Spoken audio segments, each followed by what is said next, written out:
let's start with Ellen Dent. What's your reaction to what you saw and just heard? I am just completely, taken aback and inspired by Zoe's bravery. I had the extreme pleasure of meeting her at Ava last year. She had the ankle monitor on. She took it in complete stride. I thanked her for all that she was doing. She said that this was her duty to do this, for these chickens. I'm completely just emotional hearing her speak, knowing that she is actually not just risking her freedom, but her life for saving these chickens. Poppy, Ivy, Aster, and Azalea are their names. They are individuals. Chickens do have personalities, as Zoe has explained. I have met chickens with different personalities as well at sanctuaries. Once these chickens are out of these situations, you really get to know them, and their lives are just as important as ours. And people need to know that they are individuals. They do dream. They do have their own, likes and dislikes. Some of them even hug people. They'll come and crawl into your lap. There's nothing more heartbreaking than having a chicken that's been saved off of these trucks come and crawl in your lap. You realize just how twisted our society is to think that this is even acceptable to do to them. I love you too. My name is Ellen Dent, and I'm the executive director and co-founder of Animal Alliance Network. I went vegan in 2016 because I had a vegan roommate. Yeah, so I thought it would be easier if we ate the same thing. And so my transition was very slow. But after I went to a pig vigil in 2017, that's when I started becoming very serious about becoming vegan after I saw the pigs on the trucks. This is Aria, and she is my 3-year-old vegan from birth daughter. Oh, wow. Awesome. Yes. What do we eat? We eat plants. Plants? Yeah, so we eat plants. Good job. And how did you know it would be safe to raise her vegan? I did a lot of research, yeah, and vegan is so much better for a child, especially from birth, because a lot of children have plaque in their arteries by the time that they're 10 from eating animal products. Yeah, I've heard that. Yeah, so I didn't want that for my child, of course, and I myself am vegan as well, so I wanted her to be vegan as well, just for ethical reasons. So health, ethical reasons, and then later I found out for the climate, for the sake of her future, we should all be vegan. Did you breastfeed vegan? I did, awesome. Yeah. How long did you do that? I'm still currently negotiating that. We're on the long-term plan. Oh, nice. Yeah. So a lot of primates, like chimpanzees that we're closely related with, they actually nurse their babies until they're like 4 or 5 years old, and so do cows. Cows do too. So what kind of foods is she eating right now? She loves fruit. Yeah. She loves fruit. She loves all the different kinds of fruit. Yeah, we tried to do one of these with Prabhat. I don't know if you're familiar with Prabhat. And we tried to do this, and she was just all over the place. Like, I was like, oh, forget it. Yeah, but yeah. What's your favorite food, Aria? What's your favorite food? My favorite food is plant egg.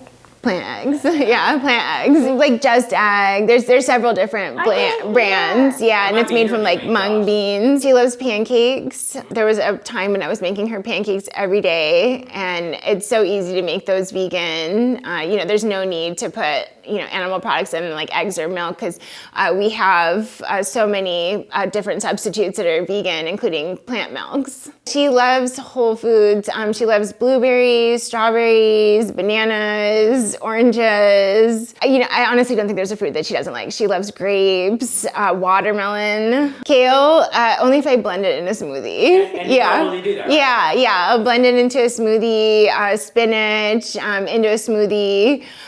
She's just like any other kid. A lot of other kids don't want to eat their greens, so you have to find ways to put it in their food. But she used to eat it on her own. And I hear that that's a great way to help them acclimate to that for later in life, right? Yeah. You try to get them into them, and then if you can't, then you blend it up and give it to them anyways. Did she like soy, and what kind of like other foods real quick? Yeah, she loves tofu.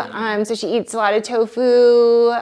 She eats grains, beans, all kinds of legumes, lentils. She definitely gravitates towards a whole foods, plant-based diet just instinctively, which is beautiful to see. Like, I'll try to give her something that, maybe is more processed, and she'll reach for the fruit instead.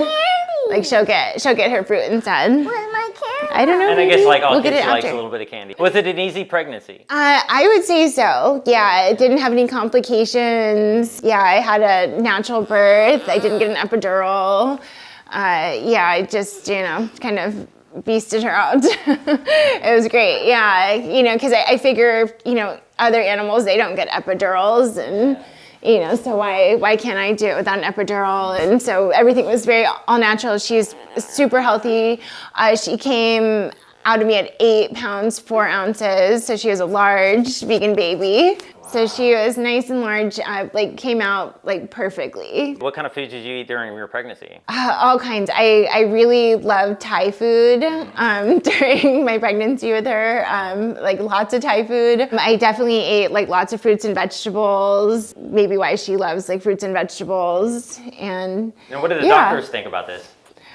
They sent me to a nutritionist. As soon as they found out that I was vegan, they recommended that I go see a nutritionist. I went to go see a nutritionist, and immediately she pulls out a booklet from the Dairy Council. Oh my goodness. Yeah, so I pulled out a pen and started to cross out all of the animal products on it. Wow. Yeah, and I asked her if she knew what happened to the animals on factory farms.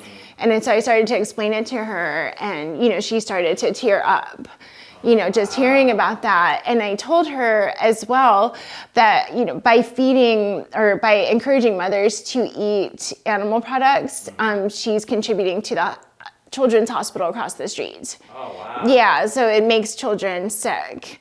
And I used to volunteer in the children's hospitals for years before, joining the animal rights movement. And so I would see, very sick children in the children's hospitals still eating animal products. Still drinking milky shake kind of things and eating ice cream and, possibly the same things that put them into these children's hospitals, they were still consuming. I, let her know after crossing everything out that she was actually contributing to making children sick. So did you have to keep going to that nutritionist after that? That was it. They never asked me to go see the nutritionist again. What about now? The doctor, what does he think? I didn't get a chance to ask the doctor what they thought about it. Everything's I'm trying good, to think though, so back. there's really Yeah. no reason, right? Yeah, I mean, Does she they get sick ever, often? She's had 2 colds in her whole life. She's never had an ear infection. She's, as healthy as can be. Do you know other vegans from conception? Yeah, I do. Yeah, she has other vegan friends. We're actually friends with Janelle and Genesis Butler, including Luna, who is going to be 2 pretty soon in a couple months. So we have a community of vegan children, and they say that we're raising an army of vegans. And that is exactly what we're doing. Aria has actually been out with me at pig vigils since she was 3.5 months. They like to say that we're raising an army of vegan children, and I like to say that Aria is part of that army. She is very headstrong. She saw the chickens inside the cage, and she said that she wanted all the chickens to be free. So she's very aware. She is so strong. Yeah, she's very headstrong. She's very strong. She's very healthy. She's never had a fever. It's amazing to see how healthy and how much vegan children can thrive. Excellent. Yeah. Well, I don't want to hold you back any longer. Okay. Tell us about this upside down world. Why would that be? That the prosecution tries to keep the evidence out and the defense wants to bring it in? I believe that the prosecution doesn't want people to see this. They don't want people to see this footage. Most people have no idea what happens, to these animals that end up on their plates.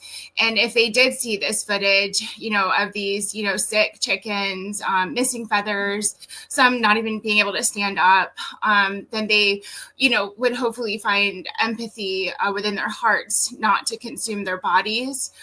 So I believe 100% that the prosecution is trying to conceal the truth truth from the public. And that is exactly what Zoe Rosenberg is trying to do, is bring the truth to the public and, establish the right to rescue these poor individuals. Excellent point. Here is footage released by Direct Action Everywhere of Petaluma Poultry Factory Farms, and it's Petaluma's slaughterhouse where she was doing the action, whereupon she took those 4 chickens. Ellen Dent, you want to weigh in? We've sort of given both sides of the story here. I mean, you can't deny the facts.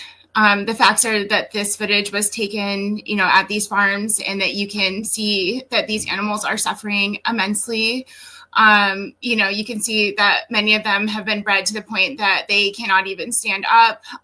Many of them look like they're dying. I've seen footage of activists holding dead chickens from this farm.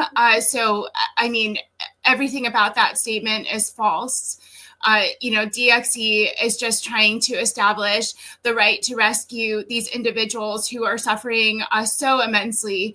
And as someone who's been outside of a chicken slaughterhouse, when one of these trucks pulls up, your face literally burns as you get closer to the truck because they're covered in so much ammonia. They've been raised in filth in most cases for their whole lives. It is not this farm that they put on TV, as Zoe has said before. It's not, these grassy fields. It is these, animals, supposedly cage free, but they're encaged by each other's bodies. So they're actually contained, and it's just heartbreaking to watch this footage. And I believe the public has every right to see this, and they should see this, because by the time these animals get to the store, they're, ripped apart and put in these neat packages. And it's not the truth that they were raised in any humane way possible. Purdue has a huge online pages and pages talking about their animal welfare standards. So I invite people to check it out for yourself. This is just a little bit of the writings about animal welfare that Purdue has. We invite them on anytime. You can go to corporate.purduefarms.com/responsibility/animal-care and check it out. So that's one side of the story. And then you have DXE's PurdueAbuse.com, which has an 8-page report that they say documents severe animal cruelty inside these facilities. We document it and we share it with the world because nobody else is showing people what's going on. The only reason people know what's going on behind these closed doors is because of animal investigators. And she was acquitted, but there are those who say, guess what? The prosecution has learned from that acquittal and is using new strategies, Ellen Dent, essentially eliminating the theft charge to try to limit the kind of evidence that can come in so that the trial does not become a debate about conditions inside the slaughterhouse or the farms that supply chickens to the slaughterhouse or the conditions on the truck riding to the slaughterhouse. It's trying to limit and eliminate that evidence. What are your thoughts, Ellen? Well, I believe by doing that, they're concealing the truth from the public. As we've said before, you can see the conditions that these chickens were in. The public deserves to see that. The jury deserves to see that, so that they can make a fair decision about, the actions of Zoe that day. And, the need for those chickens to have been rescued. I mean, you can see the photos here that you just showed. These chickens are in dire conditions. It really hurts my heart just to see them going through that. And I feel that, the majority of the public would agree with that. And they would agree that what Zoe did was right. And that there should be a right to rescue, these innocent creatures who, have done nothing to us and yet are met with extreme violence. Yeah. Here's an interesting question somebody's asking on social. How is the jury selected? Meat eaters only. It's kind of funny, but in a way, it's serious because this is a culture war. Let's call it what it is.